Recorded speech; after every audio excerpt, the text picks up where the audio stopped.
Now then, people, thank you for joining us once again. It is much appreciated. The support I'm getting off of everyone is amazing, so thank you. In this video, we're going to be doing a tool review on the Erickhill Infrared thermometer. It is the Rook 600 SP model.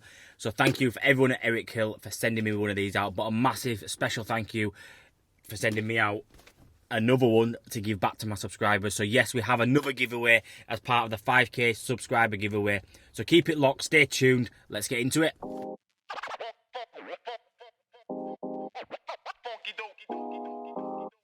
Right, so let's get this product reviewed. So, here it is. It comes with this little case. It has a little strap on there. You can strap it to your belt or whatever you want to strap it to your tool bag or whatever you want.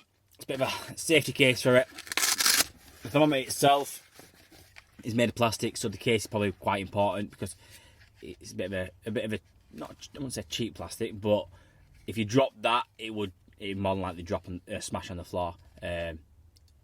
Ideally, if as an upgrade, you could put it wants like rubber protectors on it, just to cushion that bounce if it does hit the floor. Especially in the trade, it's going to get thrown in the back of the van. It's going to get dropped off ladders, stuff like that. So, yeah, that's one improvement I would say could be made on it. I'm always going to give you an honest opinion on this. As a device, though, it's quite well. It works well for myself for what I need. It's quite simple, to be fair. All it has is a trigger there, which you press that and it'll measure what's in front of it. It has a little laser on there at the front, so you can point, you know where you're pointing at. The sensor is in that hole down there, and then you've got your screen at the front. You've got you turn your laser on and off by that button there. That is your mode button, so you can flick through the different modes, the maximum, the minimums. You can change the let me say this right, emissivity. That's not how you say it. Values on it, depending on what material you're pointing at. You can also change whether you're measuring in Celsius or Fahrenheit. But we are in the UK, so it will be in Celsius as standard. So when I point at this, so that's what you see. So if you press it once, it'll just scan and it'll hold the temperature there.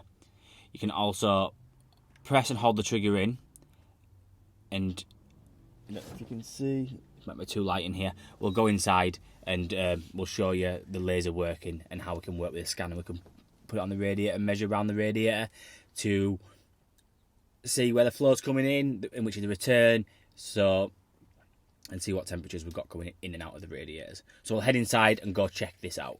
Right, so we're inside now. So just flick the heating on. So what we'll show you is we've got the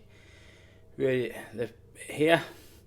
So we've got the laser turned off at the moment, I think. So turn that on, so that indicates now that the laser's on. So you can see the laser on there.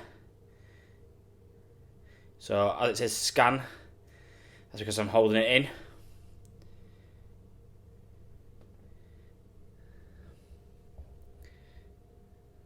So I've got cold at this side. Warm at this side. So this side is indicating it's my flow. And the heat, you can see the heat's rising. And in the middle, it's cold still. So I can show that customer that heat goes up, across, and then falls back down. So we'll give that a couple of minutes, and we'll see what it gets up to. Alternatively, I could just scan, hold, and it'll hold the temperature there like that. And then I can go down here, press it again, and you can see the temperature change. So it's a great bit of kit for showing customers temperatures of radiators. I can balance each radiator at the same. So we're getting a consistent flow of temperature throughout the property. So yeah, we'll give it a couple of minutes, let the radiator heat up, and we'll try again. Right, so the radiator's all heating up now, so we're getting between 50 and 55 all the way around. It's a little bit less on the outlet, but we've still got 50 degrees, 50.2. In the middle, 49, so I always check the middle just to make sure we haven't got any sludge. If we're doing having a cold spot at the bottom there, this will pick it up. Always, as well, if you do get one, always make sure whatever you're pointing at it, the surface area is bigger than the outlet of the sensor. So if I point it straight at the copper there, it doesn't really pick it up as well because the copper's not as wide. So you've got to make sure it is bigger. If it is a smaller object, You just got to get a bit closer.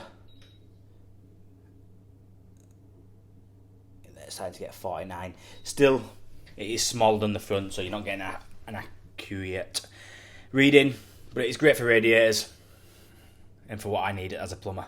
Right, so to conclude on the infrared thermometer, great bit of kit, in my opinion. So things I like on it is the infrared light, the laser, so you know exactly what you're pointing at. I like that. It's high accuracy compared to some other competitors on the market, and it's got an LCD screen which you can show the customer the temperature that you're getting on the radiators or pipework or whatever it is you're working on, depending on what trade you are in. It can be used over many trades, so refrigeration, plumbers, heating engineers, mechanics, HVAC, anything really. Anything where you need to measure a temperature of a certain surface, you could use this for your profession. So going on to things that I don't like about it, or I would improve about it, is that it's quite lightweight.